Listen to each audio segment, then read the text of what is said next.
Hey, what's going on, everybody? Hope y'all doing well. I'm doing pretty good. We got some patch notes to talk about. Looks like they're still doing a lot of balancing and tweaking to things before they sign off. And plus, we do have the update coming in June still, and with, I'm guessing, an extra map or two, hopefully more than just one. That would be great. So here's what community manager Adam Freeman wrote.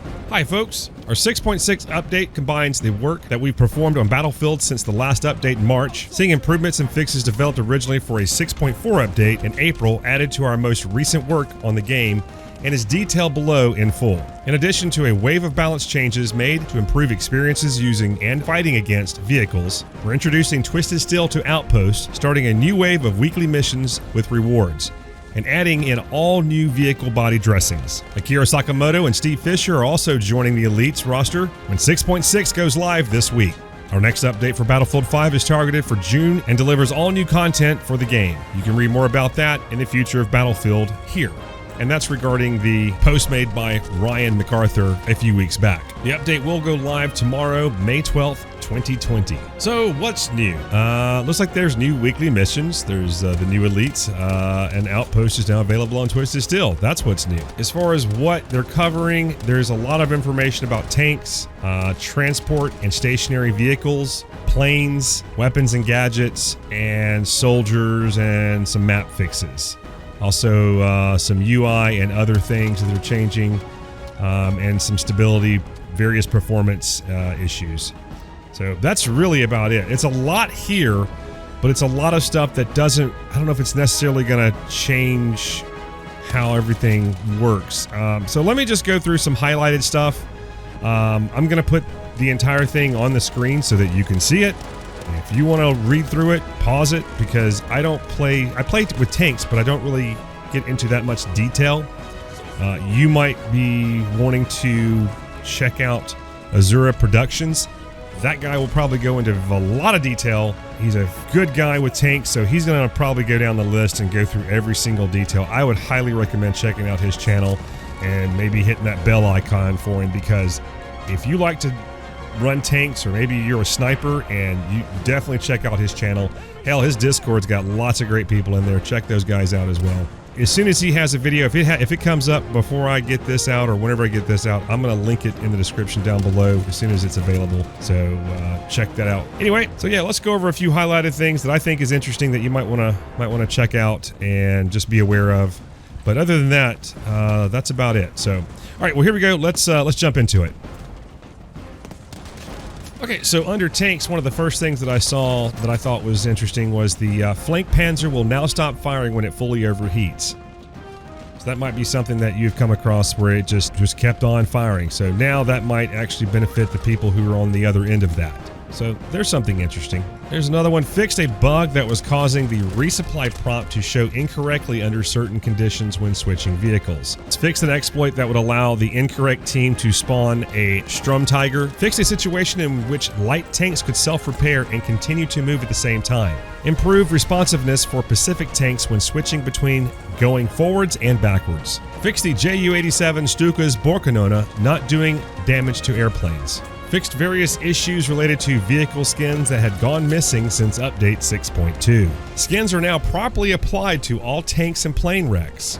Oh, I had no idea that was a thing. Interesting. Fixed the Strum Tiger applying mud and snow incorrectly. Snow would previously be applied in muddy environments and vice versa, and now this has been corrected. Well, that's good. Under transport and stationary, increase the damage of AA by 20% against fighters. Improve the velocity and accuracy of AA when shooting at targets at high altitudes. This should tip the balance in favor of the AA, which should present enough of a threat to planes to prevent planes from bombing them without mutual assured destruction. The large size of bombers makes them easier targets and sustain more hits, so they do not need the damage buff. The other aircraft are more maneuverable and will need to focus on avoiding AA rather than taking the damage. This change does not substantially change the part of the map that AA can cover, only the effectiveness when defending against planes at higher altitudes. Under planes, implemented 2 new scoring events related to pilots bailing and crashing. This will ensure that a player that manages to force a pilot to abandon a plane or crash to obtain points for their efforts. The requirement is that the plane was tagged by the other player prior to the bailout. The tagging for this activity by destroying a part of the plane such as a wing, rudder, elevator, or engine. So basically, if a guy bails out and you forced him to bail out, you get points.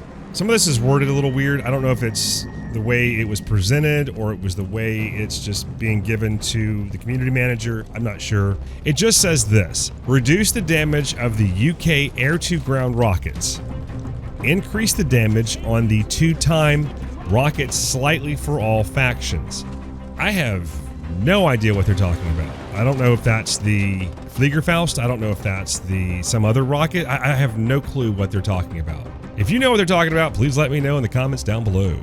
Airplane flares now lose effectiveness outside visual range by tweaking the spotting radius curve and gravity drag settings for the airplane flare. So the radius shrinks when the flare is outside visual range 100 plus meters. Removed overheat functionality from the Mosquito and Ju-88 since they've never overheated. All the airplanes, when having the high altitude specialization enabled, will now be able to fly 200 meters higher than without it. Weapons and gadgets. Smooth scope transitions for all weapons. Player's sight will be blocked by the opaque scope model for a shorter time. The slowest scope transitions have had the most quality of life improvements and is especially noticeable on 6x scopes without quick ADS enabled. A fix for a few melee weapons that could not push transport boats around. Or back in the water? I don't know. Yes, there was a fix, I think, for the Lewis gun. Fixed a bug with the Lewis MG that extended magazine specialization selected while using certain skins that would cause issues with the iron sights while in ADS mode. Fix the St. Patty's skin, no longer floats in the air when reloading the Gewehr 43. Fixed a few weapons that were showing the incorrect ammo listed. Fixed a bug that would cause the player to throw multiple ammo pouches when throwing them towards a soldier who is using a stationary weapon. Oh, this one, I don't know if this one's good or bad, to be honest. Grenades and dynamite thrown from vehicles at high speeds no longer cause extreme throwing range. What? I don't know. Anyway, fix the disconnected muzzle on the Type 11 LMG when using 3x standard sights. Fixed an issue that would cause AP mines to be placed in unexpected ways when placed on some terrain. So I guess no more dancing on the ceiling with AP mines? I don't know. Fixed an issue that was causing problems when attempting to throw back grenades. Okay, this one's under soldier, and I'm not really calling it out for the issue itself. I'm really just acknowledging the fact that it's there. It's the 4th one in this little small list under soldier, and it says Firestorm. Fixed an issue that could cause misaligned weapons when exiting a vehicle. Like, they're still doing something with Firestorm. You know what they really could do to help Firestorm? I don't know. It's not the biggest bug in the world, but just make it free. But even then, I think if they made it free, I don't know if it would actually come back to life or not, to be honest. I really don't. Under maps, Devastation Conquest. Found an area by D flag that would cause V1 and JB2 not to explode on impact. This has now been fixed. So look out over there on D flag. I don't know if this has ever happened to me, but if it's happened to you, Narvik. Players can no longer get stuck on the boxes located on the lower part of the bridge. Pacific Storm Conquest. Fixed a tree that was causing tanks to get stuck near flag D. Twisted Steel removed a spawn point on breakthrough that would lead right into the barbed wire. Hey, you just spawned and now you're damaged. What the hell? I think I have actually bitched about that several times. Twisted Steel Rush fixed an exploit that would cause the MCOM station to not be armable. Well, there you go. That's why we kept losing. Wake Island Conquest improved the capture area around flag A. So I don't know what that means. I don't know if that means they've increased the area, but it just says they've improved the area, so no clue. Practice range added the recent weapons that were added into the weapons rack. By popular demand, we've made the Swedish parrots louder. Yeah, I think that's a joke. I don't know. Are there Swedish parrots? I have no idea. This one's probably pretty good.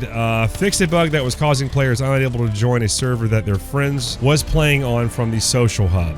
Under UI and others, Spawns on squad mates will now be aborted when the squad mate enters combat.